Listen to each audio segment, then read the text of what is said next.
Okay guys, hey, it's Denzel from Castle Wash. Just wanted to bring you another little bitty gear video here. I say small, it's probably going to end up being just as long as the first video I did, but I wanted to go a little bit more in depth with what I got going on here. So without further ado, let's get the simple stuff out of the way.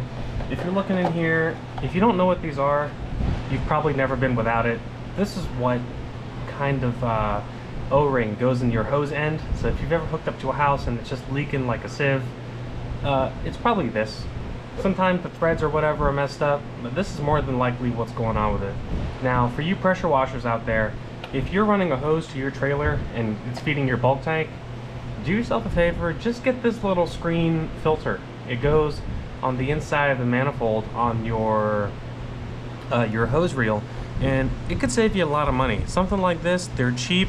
You can get a pack of 10 and just change it out once in a while. You know, pull that hose off there and see it. You might have a bunch of stuff that's in here that is just slowing down your water flow, and we all know that the faster you can get water into your tank, the faster you can spray it back on whatever you're doing, and you can get out of there. You can go live your life somewhere else instead of just being on the job way longer than you did.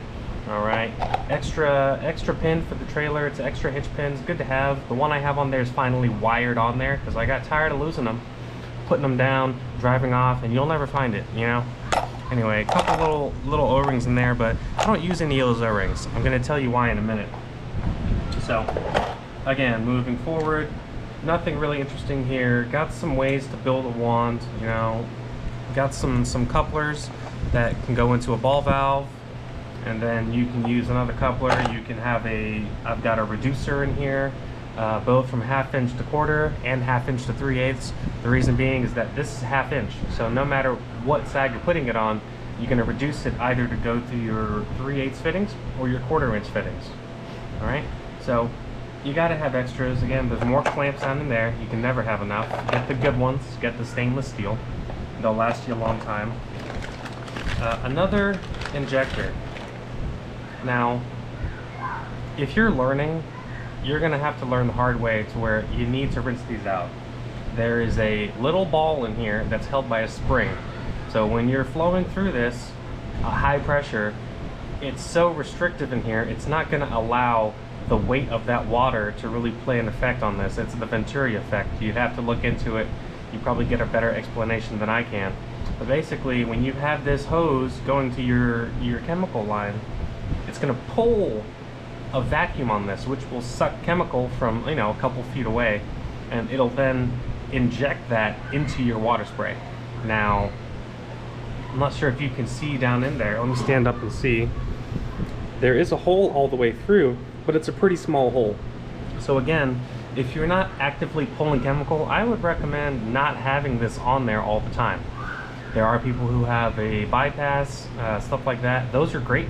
But if you're just running this straight and this is always on there, your pump might be working really hard, always forcing water through there, either high or low pressure. It's always trying to cram whatever gallons per minute you're putting out through that.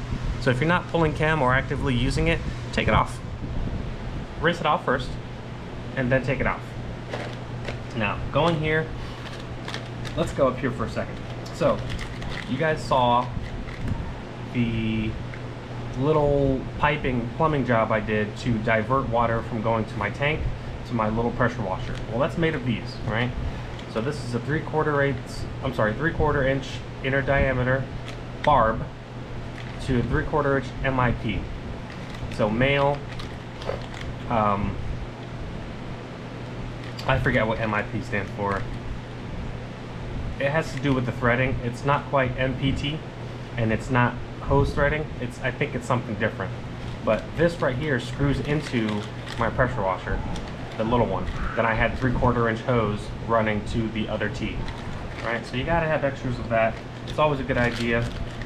This is a 1 inch, so this is coming from my 1 inch ball valve. This is not it. 1 inch ball valve out there into 3/4, and then I've got the hose running from there. All right, so let's keep going. Random hardware, some stainless steel nuts and bolts in here, nothing fancy. More hardware, some elbows, L brackets, stuff like that. some lag screws, so if something needs to be attached to the trailer, even permanently or temporarily, I can just do that. I can zip it on there. All right. Now, all these fittings are great. It's great to have extra fittings, but sometimes you don't need to change the whole fitting. Sometimes you can just pop a new O-ring in there, depending on what it's doing. You got the black Buna. They're basically just rubber, and if you get even WD-40 on these, they can swell.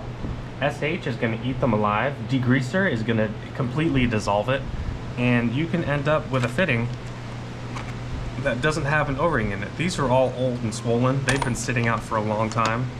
That one, if you can look in there, let me stand up again.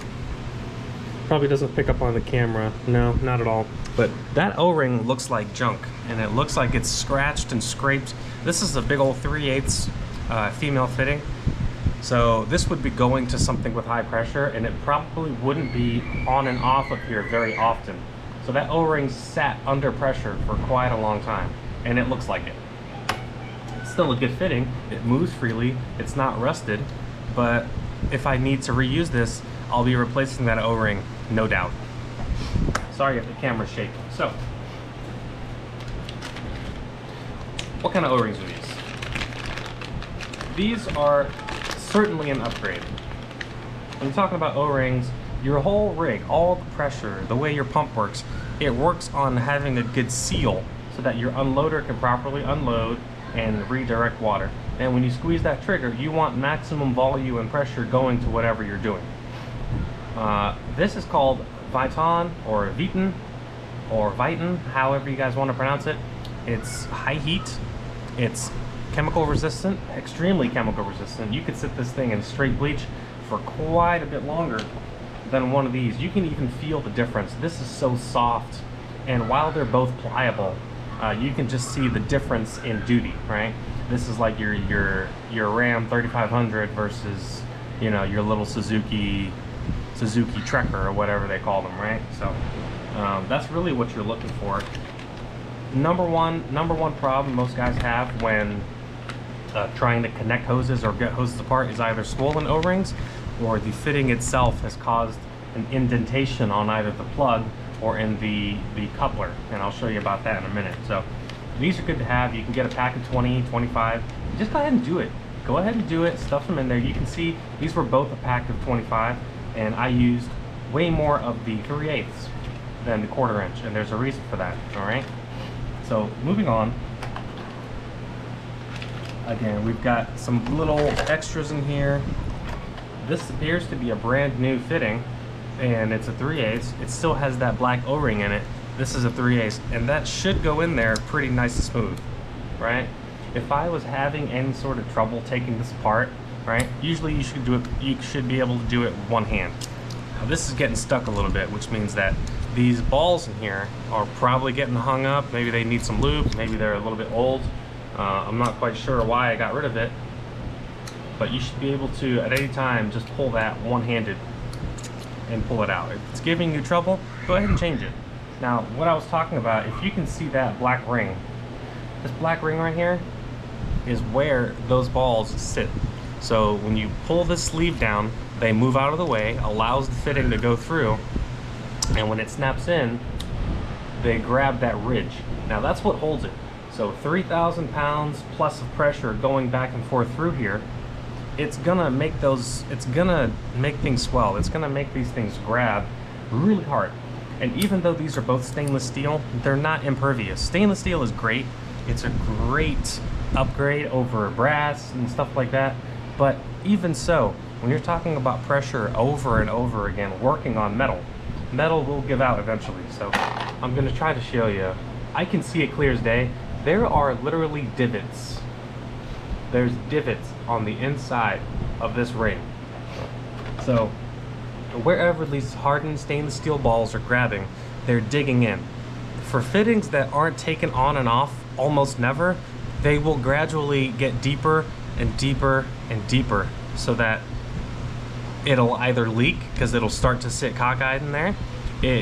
will never be able to come apart. I've seen that. I've literally had to cut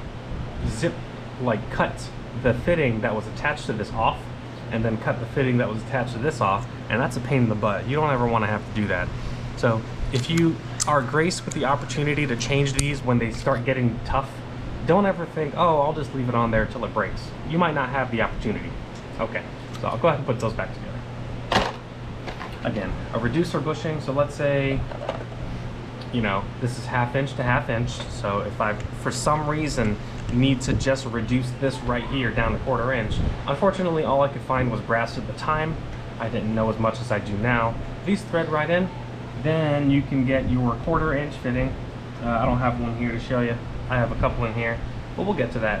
You can build a one. So just learn your numbers, learn how everything goes together, learn what needs to have true glue put on it, learn what needs to have everybody knows about Teflon tape. I just had some here. I don't know where it is.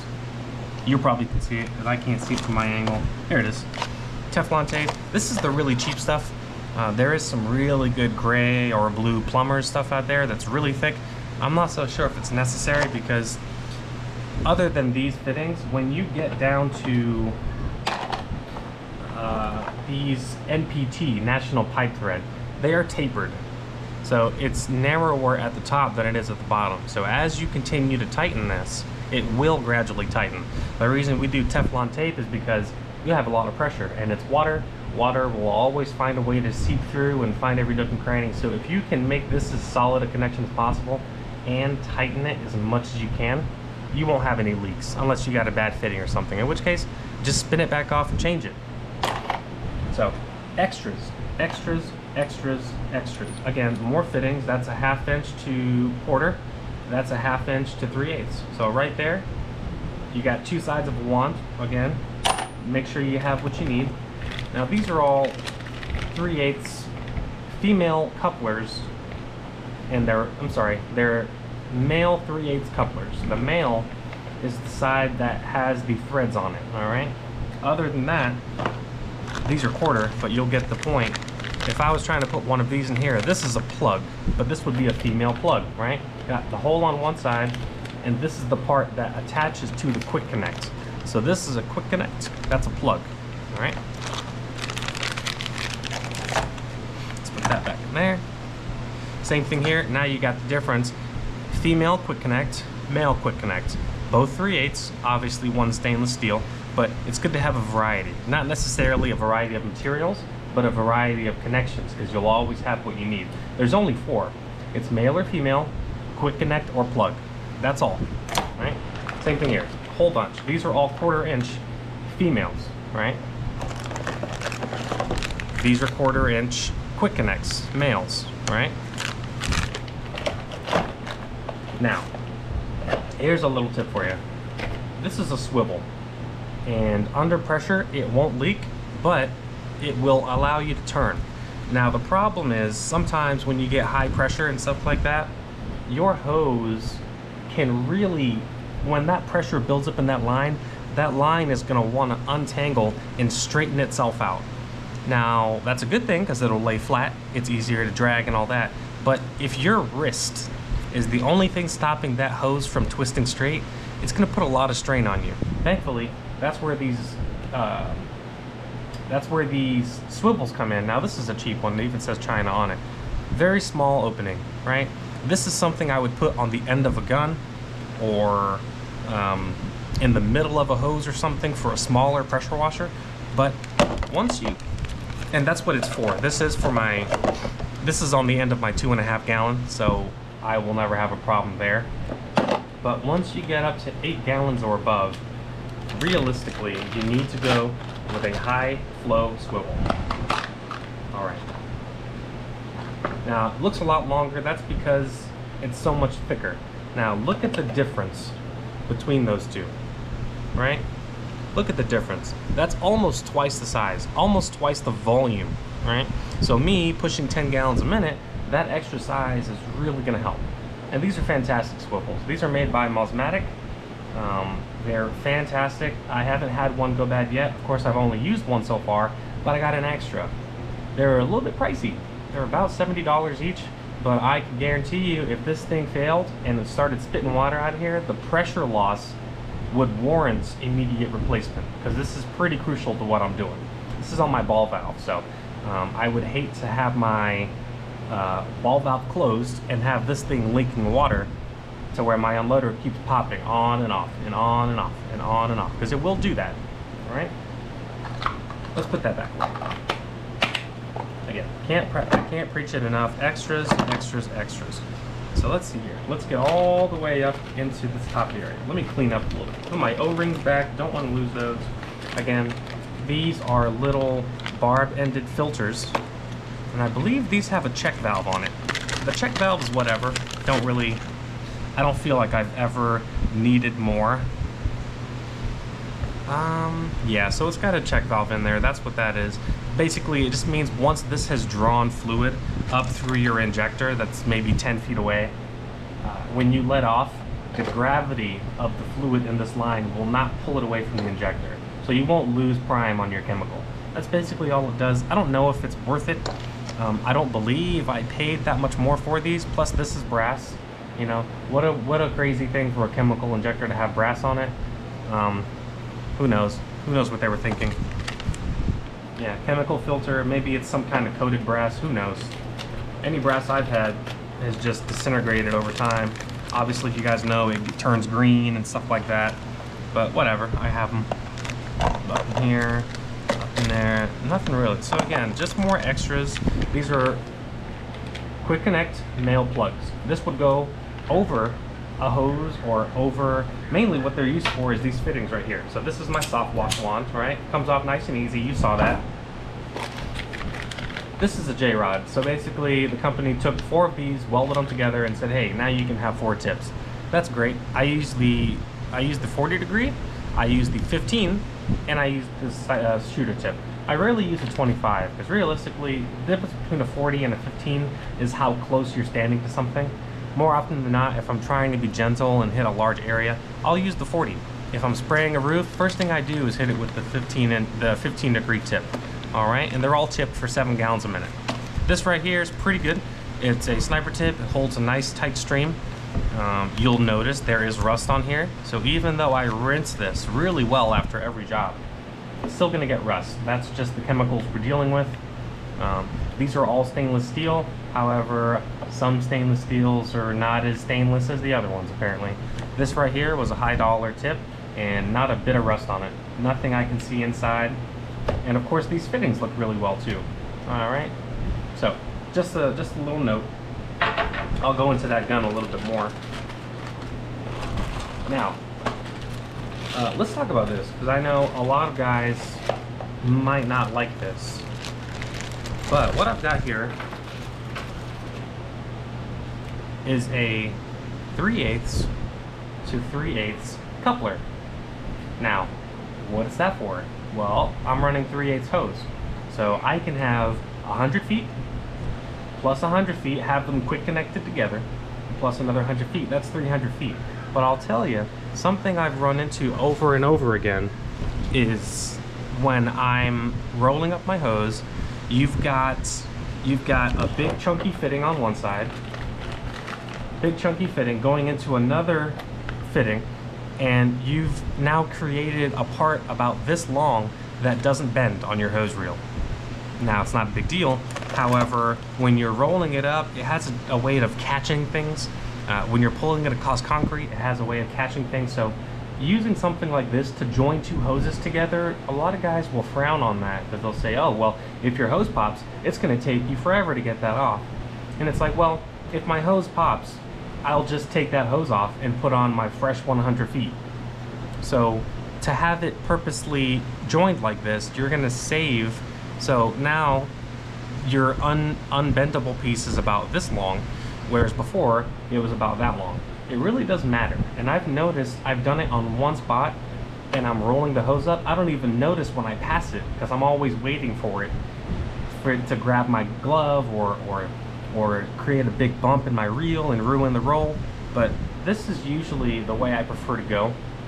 I've got one on there so far. I'm probably going to replace the other 2 with this just to get rid of fittings, because more than likely I'm gonna have fit, remember I told you about quick connects that don't come apart very often? So more than likely, the ones on my hose reel are gonna be so tight, so worn and dented into each other that when I do try to remove it, it's not gonna come off. I'd much rather have this with one piece and thread the hose in one side and thread the hose in this side and not have two things that can both leak and get stuck on there to the point where I'm gonna have to, I've literally had to grab my channel locks and then hit with a hammer, and it's just a disaster. You're gonna hurt yourself, you're probably gonna break something.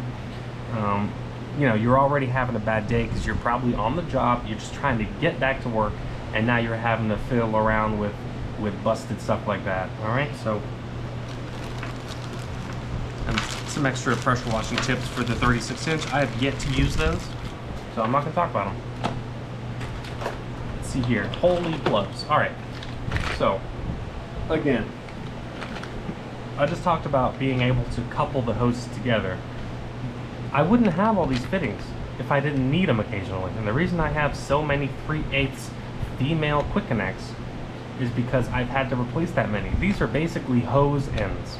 So any hose you buy that's 3/8 is gonna have this on one end and the female coupler on the other, all right? So the reason I have so many of these is because they go bad. And I don't mess around. If I take more than 2 or 3 seconds to disconnect the hose with no pressure in it, I get rid of it. I'll get rid of both ends. I don't even care. I might change the O-ring once or twice, but after that, I already know that that edge on the inside there is getting dented, or I should say pitted, from the female end grabbing onto that. All right, again, you're dealing with a lot of pressure and a lot of surges up and down and up and down, not to mention it's water. Okay, so water's a lot more forceful than air, and it's really going to put a working on these bits. Now these are nice stainless pieces, and they're like the good stainless, all right, but even so, metal will always yield over time. So if you find yourself changing these, a couple times a month, or maybe a couple times more than you should over a course of a year, you might consider getting them coupled together, and that eliminates a wear item. Okay, now you're just waiting for a hose to pop, which can happen anyway. Okay, I'm not going to stress that too much. More tips. All right, so let's put these back in here. I think those were tips for a surface cleaner I no longer have. I'm not going to waste time trying to sell them on the internet. So let me go over these real quick. So again, soft wash wand, right? The only thing that could really happen with this is this mechanism right here, the trigger mechanism, can break. Again, this is soft washing, so it's only holding back 100 pounds of pressure at any given time. All right, now this was a 1/2-inch gun. They make these for gasoline pumps, the gasoline agricultural style pumps. Now, I didn't go that route, because it's something else that's highly mechanical, and yes, they're probably really durable, but I really like the simplicity of just plugging in wires and a battery. I don't have to worry about adding gas. I don't have to worry about changing oils and filters and stuff like that. I already have that chore to do with my 10-gallon-a-minute pressure washer, and that's the moneymaker right here. So I really had no reason to go up to that, and this is real simple. So again, this was a 1/2-inch outlet and inlet. I got a 1/2-inch to 3/8 barb, and then I got a 3/8 barb. I'm sorry, 1/2-inch to 3/8 bushing, reducer bushing, right? And then I've got the regular 3/8 quick connect plug on there as well. It's really nice. I like it. It doesn't put a whole lot of strain on me. It's light. It's easily replaceable. Even if if I sat on this with my fat butt and broke it right here, I could spin this out by hand. And I won't do it right now because I don't want to have to reseal it. But this thing doesn't leak. This is just a regular bushing. Again, stainless steel and plastic. Those are the only two things I try to put on my pressure washer. Like I said, I bought some brass some time ago, and I haven't used them because I've since upgraded to steel, but at the time, that's all I could find. I hope you understand. Real simple, guys. 1/4 inch. Again, this is the good 1/4 inch stainless steel. This thing has done many hours of spraying hot chlorine, hot bleach up on the roofs, coating driveways, pavers. Not an ounce of rust on it. Let me see if I can spin this when it's closed. Not a drop of rust. Oh, I spoke too soon. There's a little bit. Yeah, look at that. I bet that's just surface rust. But hey, it's a $2 fitting. You guys saw I got like 20 of them. So if this ever gives me problems, which it's not, look at that. You can move it one-handed. That's what I'm talking about, right? You should always be able to do that. And if you can't, you might want to think about replacing it because it's not far off from being stuck, right? So again, they pop on, easy peasy. Now, on the pressure washer side, this is an old gun I had, and this is from when I used to detail cars, right? So you'll see on here, and it's really important. I don't know if a lot of you guys pay attention. It'll tell you how many PSI, up to 4,000. That's great. I only run about 3,300, but it has a max amount of flow this gun can handle. So this is a 12 gallon a minute gun. When I had my old pressure washer, I just bought a gun from Northern Tool that was only rated for 7 gallons. Thankfully, before firing up my new pressure washer, my new big boy, and throwing that gun on there, because I already had it set up with a lance and tips and all that, and I realized, I'm like, wait a minute, this is 12 gallons a minute, awesome, I can use it. Wait, what about my other 2? Thankfully, one of them was 10. I kept that. That's not my primary gun. And I got rid of that 7. I just tossed it. Actually, no, I downgraded that to be used with my 2.5 gallon, and I went out and bought another gun rated for 12 as well.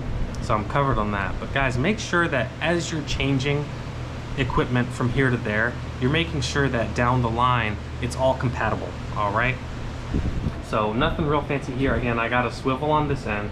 I'm all swiveled up, guys. If I've got this and then I've got my ball valve going into it, that has a swivel on it as well. I should never hurt myself or anything like that. The only thing it can act like is if you do have a solid piece, the ball valve's about that long, that will create some torque on your arm when you're trying to. So I will usually grab the hose down here and pull it up, and then have a nice little droop in it. I'm not sure if you can see what I'm doing. I'll have a nice little droop to where I'm holding it with 2 hands, and then when I grab further back on the hose, I'll let that middle piece go, and now it's not torquing my wrist so much, because you really want to save your wrists, you want to save your knees. The equipment should work for you, not the other way around, okay? So always remember that. This right here is, let's see here, that is a 2550, so that's 25 degree spray, 50 gallons a minute. It's obviously a soft wash unit, right? But again, if I'm shoving 10 gallons a minute through here, it makes it really good for rinsing. All volume, almost no restriction at all, and it's just spraying chunks of water at everything. All right, again, see how easy that was to open that. You know, how many people you see fighting with on the internet trying to get a hammer and trying to grab wrench and pull on this and all. Like, just get rid of it, take it off. It's not worth your time. You're probably doing it with wet, slippery, clammy hands anyway. Make it easy on yourself. If you can't afford to get another $2 fitting, you're doing something wrong. Even if you get brass for the meantime, you know, nothing should be trying to kill you every time you try to get it off. All right. Okay, guys. So we're back.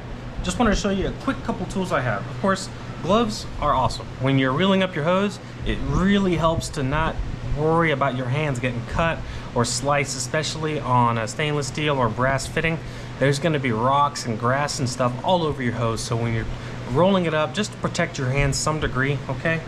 I use these when I'm soft washing. They're extremely grippy. The backs breathe nicely, and it keeps a little bit of that chem and dust off of me, not to mention grime and stuff like that. So if you can take care of your hands, you only got 2, unless you're, you know, some kind of mutant or whatever, but you only got 2, so just make sure you're taking care of yourself. The less wear and tear you can do on your hands, the longer you can do this. It's a real profitable business when it is, so just take care of yourself, wear your eye protection, wear your gloves, and try to keep those chems and stuff off you as much as possible. All right, that's enough preaching. So True Blue, it's a pipe sealant. Now, whenever you're talking about chemicals, specifically sodium hypochlorite, chlorine, bleach, it's all the same stuff, you're going to want to use this on your fittings. So let me grab So on my soft wash gun, you won't see any Teflon tape, but if you look down in there, you'll see it's green. Now, true blue dries blue, but if it gets exposed to sodium hypochlorite, it'll turn green. So I know for a fact that there's no leak here. That's just from getting the stuff and chemicals all over the place, all right? It's incredibly important. Same thing here. Well, I bought it like this, but if this ever breaks, I'm going to re-seal it with True Blue, all right? So, get your wrenches. This is a really nice old vice grip. You know, people say they don't make things like they used to. They really don't. I've used vice grips that are 20 plus years newer than this, and they don't grab like these things do, all right? I stole these from my dad. Shh, don't tell him. Obviously, everybody knows what these are, but they're vital to have. And I'm working on getting a little vise just so I can zip it onto the corner of my trailer, because that would be great to have a third hand that's way stronger than my hands. Again, the reason we have tools is you can't spin most nuts off by hand. But if you can put some torque on it, right, you can get it off. That's another size down. Don't ever underestimate how important and versatile a little wrench like this can be. I found this and I almost threw it back into the cupboard, and I was like, wait a minute.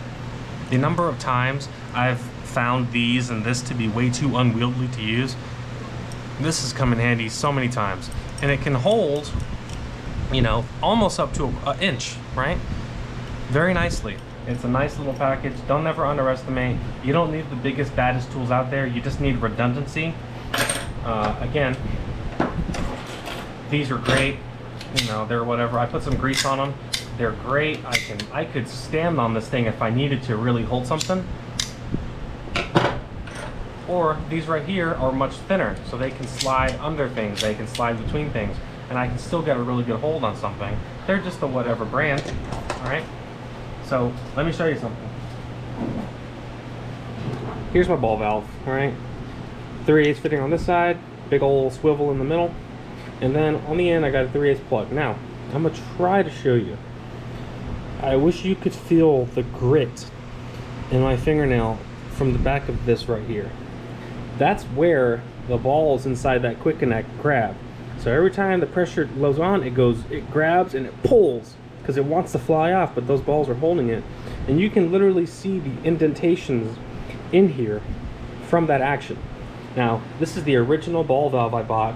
It's totally fine, but I'm gonna need to change that fitting. So why don't I show you how to do it on camera? Give me just a minute. Okay guys, I'm back. We've got our new fitting again. It's what I showed you earlier. I've got about 6 of these in the bag along with other 3/8.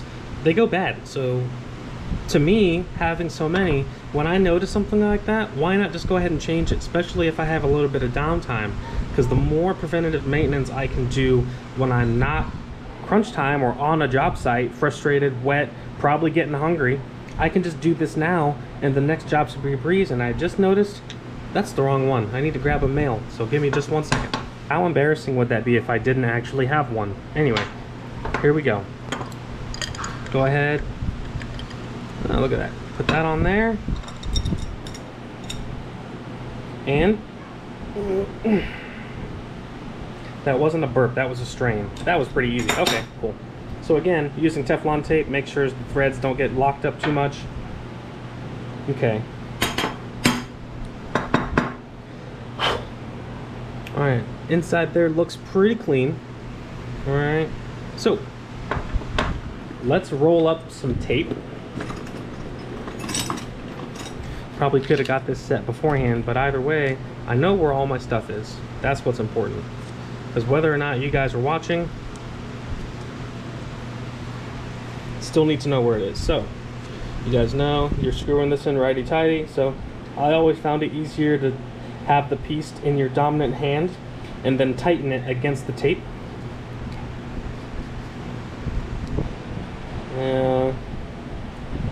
I've heard many sayings about how to wrap tape and this and that, but the main one I go for is up to 4, but no more. So usually 3 to 4 wraps all the way around, and then I like to really press it in. All right, that looks good. You don't want to occlude the hole at all, but coming up like there, that's a pretty nice wrap. So goes right in here, easy peasy. Now for this, we're just gonna roll that around. Okay, it's getting a little bit tight for my hands, so go ahead and put that on there to tighten. And if this flies off, I apologize. I'm just gonna tighten it. See that? Just pinched my hand. That hurt. Be all right.